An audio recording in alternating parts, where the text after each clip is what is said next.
میخوام جیگر رو درست کنم.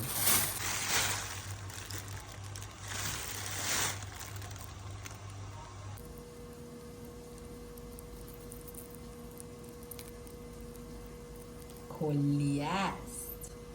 خب یه پوستی داره که باید این پوستشو این شکلی برچیم. این شکلی.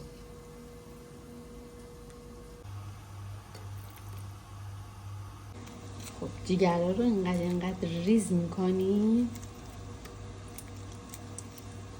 چقدر تند و فرزم من.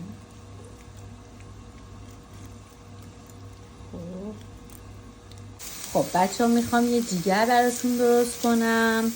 باز نگید دیگه هدا درست کرد، دیگه این دستای منه اینهاش.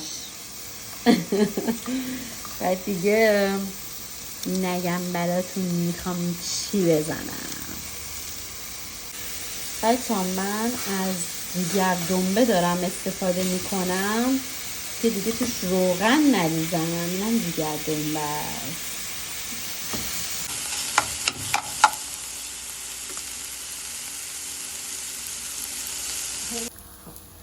اینم جیگرای خوشمزم و چه جیگری.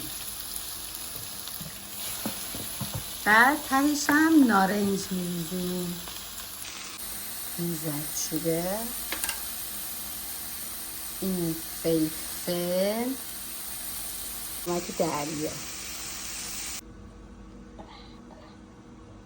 خب اینم غذای خوشمزه.